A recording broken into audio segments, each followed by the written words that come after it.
प्यारी बेटी सुनहरी चिड़िया एक छोटे से जंगल में रहते थे। उनका घर एक पुराने पेड़ की शाखा में था। उनके पास कुछ भी नहीं था सिवाय एक छोटे से खेत के। टुनटुनी दिन रात अपने छोटे से खेत में काम करती थी ताकि उनकी छोटी सी जिंदगी के लिए कुछ उपज हो सके। हे भगवान, इस बार भी बारिश के बाद सब कुछ बर्बाद हो गया। क्या होगा हमारी खेती का? माँ, क्या हमें खेत छोड़ देना चाहिए? अब तो हमें कुछ समझ में भी नहीं आ रहा। बिल्कुल नहीं बिटिया, हम मेहनत करेंगे और एक दिन हमारा खेत हरा भरा हो जाएगा। लेकिन टुनटुनी की मेहनत के बावजूद खेत में कोई फसल नहीं उग रही थी। अगले ही दिन तेज बारिश का मौसम फिर से शुरू हो गया। बारिश के बाद टुनटुनी और सुनहरी चिड़िया के मन में निराशा के बादल छा गए थे। लेकिन एक दिन जब वो खेत की मिट्टी को सहेज रही थी, एक अद्भुत घटना घटी। एक सफेद रंग की गाय जो बहुत चमक रही थी, अचानक उनके पास आकर खड़ी हो गई। गाय की आंखों में एक अजीब सी चमक थी।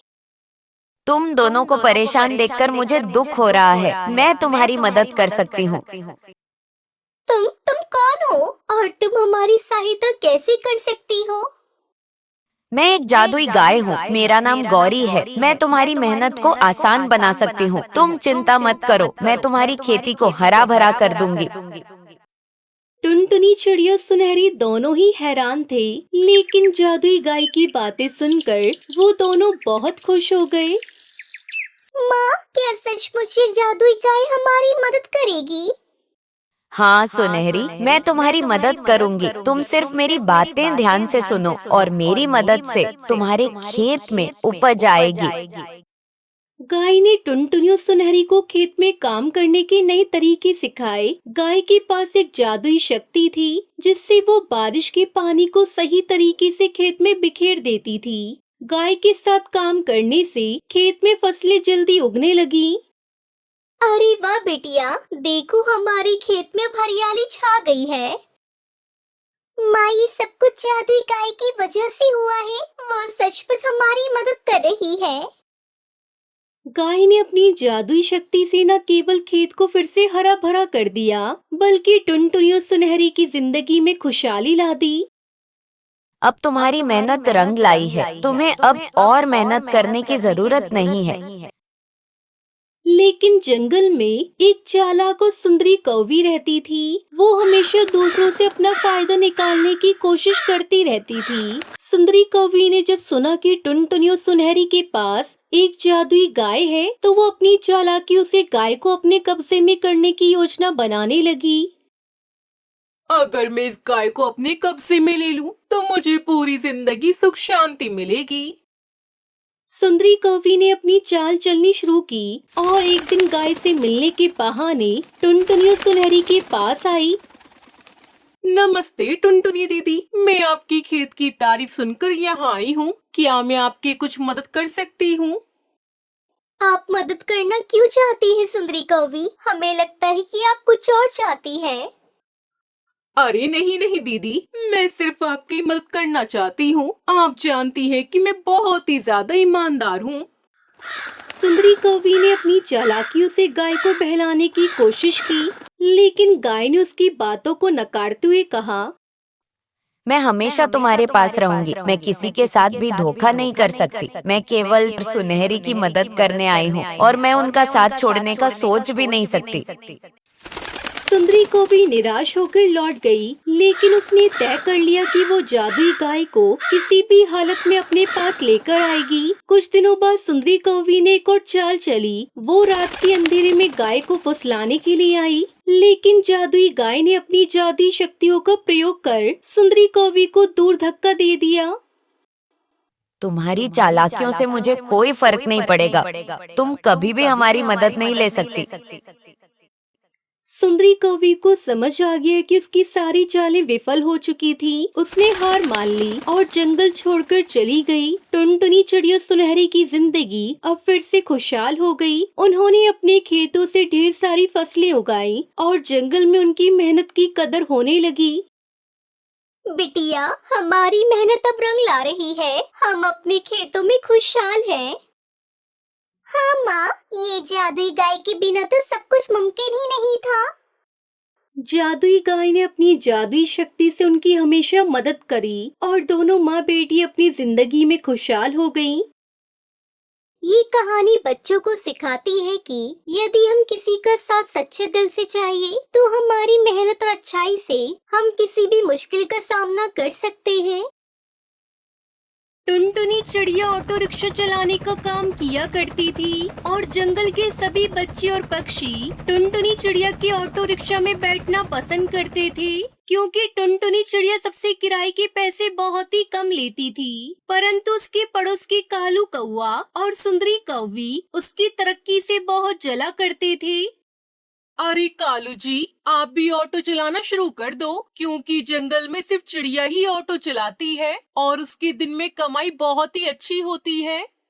सुंदरी जी, ऑटो चलाना तो मैं भी चाहता हूँ, लेकिन हमारे पास ऑटो है कहाँ और ना ही ऑटो खरीदने के लिए पैसे हैं। कालू जी, क्यों ना हम चिड़िया को ऑटो चुरा लेते हैं। सुंदरी, ऑटो पर एक नंबर प्लेट होती है और हमें पुलिस 1 मिनट में ही पकड़ कर ले जाएगी, फिर चलाती रहना जेल में ही ऑटो।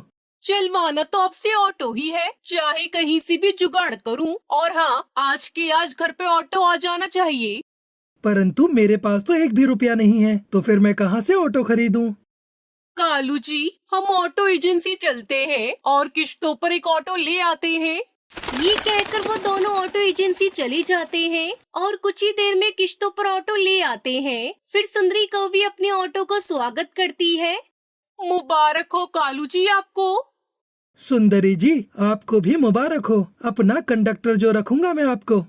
ये देखकर टुनटुनी चिड़िया उनसे कहती है, कालू भैया, ये तो आपने बहुत अच्छा सोचा जो आपने ऑटो ले लिया। अब से हम दोनों मिलकर ऑटो चलाया करेंगे। हाँ हाँ चिड़िया, क्यों नहीं, अब से ऑटो साथ में ही चलाया करेंगे। भला एक साथ क्यों, हम तो तुमसे पहले ऑटो चलाने जाया करेंगे और तुमसे ज्यादा पैसे कमा कर लाया करेंगे। ठीक है सुंदरी बहन, अब मैं चलती हूँ। फिर टुनटुनी चिड़िया वहाँ से चली जाती है और अगले दिन कालू सुंदरी भी अपना ऑटो लेकर वहाँ आ जाते हैं। वो काफी देर तक खड़े रहते हैं, परंतु वहाँ पर कोई भी पक्षी नहीं आता। फिर कुछ ही देर बाद टुनटुनी चिड़िया भी अपना ऑटो लेकर वहाँ पहुँच जाती है। ये क्या चिड़िया, हमें कितनी देर हो गई यहाँ आए हुए, परंतु कोई भी पक्षी यहाँ क्यों नहीं आया? कालू भैया, पक्षी अभी आते ही होंगे, क्योंकि उनके आने का समय अभी से शुरू होता है, इसलिए तो मैं जल्दी नहीं आती। फिर कुछ देर बाद पक्षी यात्रा करने के लिए वहाँ आ जाते हैं। कुछ पक्षी टुनटुनी की ऑटो में बैठ जाते हैं और कुछ कालू कौवे के में। फिर वो दोनों आगे बढ़ना शुरू कर देते हैं। बस बस, यहीं पर रोक दो, मुझे यहीं पर उतरना है। और ये लो अपने 10 रुपए। अरे सिर्फ 10 ही रुपए? हमने तो 20 रुपए सवारी कर रखी है, अभी आपको 10 रुपए और देने होंगे। लेकिन वो चिड़िया तो यहाँ तक के 10 ही रुपए लेती है, तो फिर आप क्यों 20 ले रहे हो? क्योंकि उस चिड़िया का ऑटो तो खटारा है और लेट भी चलता है, और हमारा ऑटो तो एकदम नया है, हवाई जहाज से भी तेज चलता है। फिर हरी तोता उससे बहस नहीं करता और उसे बाकी के और 10 रुपए दे देता है। फिर दूसरे पक्षी भी उसे 20-20 रुपए देकर वहाँ से चले जाते हैं। चिड़िया बहन, अब हम इस कालू के ऑटो में कभी नहीं बैठा करेंगे। थोड़ा लेट ही सही, लेकिन हम टुनटुनी चिड़िया के ऑटो में बैठा करेंगे। हाँ हाँ, मैं भी नहीं बैठूंगी, ये तो डबल किराया लेते हैं। सुंदरी, सुंदरी कौवी, ये देखो हमारी पहले ही दिन कितनी अच्छी कमाई हुई है। फिर वो दोनों सो जाते हैं और अगले दिन आज वो फिर से सबसे पहले अपना ऑटो लेकर चले जाते हैं। परंतु आज तो उनके ऑटो में कोई भी पक्षी नहीं बैठता। सबके सब बच्चे और पक्षी टुनटुनी चिड़िया के ऑटो में ही बैठ जाते हैं। कालू जी, ऐसा क्या कर दिया हमने जो एक भी पक्षी हमारे ऑटो में नहीं बैठ रहा? सुंदरी, डबल किराया। आज हमने पक्षियों से डबल किराया जो लिया है, इसलिए सबके सब टुनटुनी चिड़िया के ऑटो में ही बैठकर चले गए। कालू जी, इस चिड़िया को तो रास्ते से हटाना ही होगा, वरना तो हमारी कमाई ठप हो जाएगी। वो चिड़िया तो अपना ऑटो चलाना बंद नहीं करेगी। कालू, हम रात को चिड़िया के ऑटो में से सारा पेट्रोल चुरा लेंगे, फिर देखो कमाल, कैसे सारे बच्चे और पक्षी हमारे ऑटो में बैठते हैं। अरे वाह सुंदरी, फिर तो हमें पेट्रोल भी नहीं खरीदना पड़ेगा, उसके ऑटो से ही निकाला हुआ पेट्रोल हम अपने ऑटो में डाल लेंगे। फिर कालू और सुंदरी अपने घर चले जाते हैं और वो दोनों रात होते ही टुनटुनी चिड़िया के घर आकर उसके ऑटो में से सारा पेट्रोल चुरा लेते हैं और सुबह सारे पक्षी चिड़िया के ऑटो में बैठ जाते हैं। परंतु थोड़ी दूर जाने पर ही चिड़िया का ऑटो रुक जाता है और चिड़िया की खूब कोशिशें करने के बाद भी उसका ऑटो नहीं चलता। उतरो उतरो पक्षियों, उतरो। चिड़िया के खटारा ऑटो में से उतरकर हमारे नए ऑटो में बैठ जाओ। अब चिड़िया का ऑटो चालू होने वाला नहीं है क्योंकि अब ये खराब हो गया है। हाँ पक्षियों, अब तो कालू और सुंदरी के ऑटो में ही बैठना पड़ेगा, वो भी डबल किराया देकर। फिर वो सारे पक्षी कालू कौवे की ऑटो में बैठकर चले जाते हैं। परंतु चिड़िया तो ये देखकर बहुत परेशान थी कि आखिर उसका ऑटो अचानक से खराब कैसे हो गया। फिर वो अपने ऑटो का पेट्रोल चेक करती है। अरे मैं तो बेकार में ही परेशान हो रही थी, सिर्फ मेरे ऑटो का पेट्रोल ही खत्म हुआ है। कल से मैं टंकी फुल करवा कर लाऊंगी। फिर टुनटुनी चिड़िया अपने ऑटो की पेट्रोल टंकी फुल करवाती है और शाम को कालू सुंदरी भी अपने घर आ जाते हैं। कालू जी, आज तो मजा ही आ गया। सारे पक्षी हमारे ऑटो में ही बैठे और डबल किराया भी दिया। आज रात को फिर से चिड़िया के ऑटो में से पेट्रोल चुरा कर ले आएंगे। फिर ना तो हमें पेट्रोल खरीदना पड़ेगा और ना ही चिड़िया का ऑटो चलेगा। हाँ, क्यों नहीं। एक तीर से दो निशाने साधे हैं हमने। फिर वो दोनों वैसा ही करने लगी थी। वो रोजाना टुनटुनी चिड़िया का पेट्रोल चुराने लगे थे। अब दिन भर सारे पक्षी कालू के ही ऑटो में बैठते और टुनटुनी चिड़िया तो इस बात से बहुत परेशान थी कि जो भी पक्षी उसके ऑटो में बैठता वो रास्ते में उतर जाता था। चिड़िया बहन, अब तुम्हारा ऑटो खराब है तो तुम इसे चलाती ही क्यों हो? तुम्हारी वजह से हम अपने काम पर जाने से भी लेट हो जाते हैं। डक की चिकी, पहले अपने ऑटो को ठीक करवाओ फिर चलाना। मेरी मानो तो तुम अपने इस ऑटो को कबाड़ में बेच दो। खामखा हम सबका दिमाग खराब करते हो। आइए आइए, आप हमारे ऑटो में बैठ जाइए। फिर कालू सारे पक्षियों को अपने ऑटो में बिठाकर वहाँ से ले जाता है। टुनटुनी चिड़िया तो बहुत परेशान थी। अब वो फिर से अपने ऑटो को लेकर पेट्रोल पंप के पास आती है।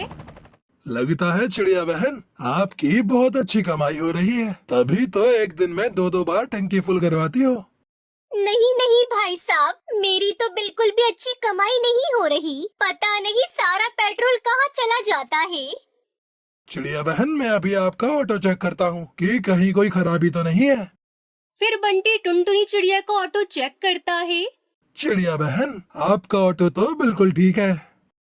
फिर भाई साहब, मेरे ऑटो में खराबी कहाँ है? मुझे तो लगता है कि कोई आपके ऑटो से पेट्रोल निकाल लेता है और आपको पता भी नहीं चलता। परंतु भाई साहब, कौन कर सकता है पेट्रोल चोरी? मुझे तो लगता है चिड़िया बहन, सुंदरी और कालू कौवी कर रहे हैं ये काम, क्योंकि जब से उन्होंने ऑटो चलाने का काम शुरू किया है तब से सिर्फ वो पेट्रोल भरवाने एक बार ही आए हैं। लेकिन आप इतने विश्वास के साथ कैसे कह सकते हो? क्या पता कि वो कहीं और से पेट्रोल भरवाते हो? चिड़िया बहन, आज तुम पेट्रोल की जगह पर अपने ऑटो में पानी भरो, फिर पता चलेगा कि कौन पेट्रोल चुराता है। फिर टुनटुनी चिड़िया बंटी कबूतर की बात मान लेती है और वो घर आकर अपने ऑटो में पानी भर देती है। रात को कालू सुंदरी कौवी भी अंधेरे में पेट्रोल समझकर पानी ले जाते हैं और अपने ऑटो में ले जाकर डाल देते हैं। अगले दिन, अरे कालू जी, आज ऑटो को क्या हो गया? ये चलता क्यों नहीं है? अरे कालू भाई साहब, आपका ऑटो नया है, फिर ये चल क्यों नहीं रहा? जरा जल्दी करें, मुझे हॉस्पिटल जाने के लिए देरी हो रही है। हाँ, मैं भी देखता हूँ कि ये ऑटो चल क्यों नहीं रहा। तभी टुनटुनी चिड़िया वहाँ आती है। कालू सुंदरी, आज आपका ऑटो चलेगा भी नहीं, क्योंकि आपकी ऑटो में पेट्रोल की जगह पानी है, पानी। टुनटुनी चिड़िया, तुम्हारा ऑटो चलता होगा पानी से, हम तो पेट्रोल भरवाते हैं। कालू ऑटो चालू करने की बहुत कोशिश करता है, परंतु उसका ऑटो नहीं चलता।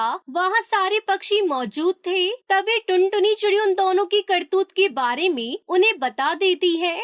अरे आप दोनों तो बहुत ही बेकार पक्षी हो। आज के बाद हम में से कोई भी पक्षी आपके ऑटो में नहीं बैठेगा। फिर वो सारे पक्षी टुनटुनी चिड़िया के ऑटो में बैठकर चले जाते हैं और इधर कालू कौवा सुंदरी कौवी तो अपने किए पर बहुत पछताते हैं।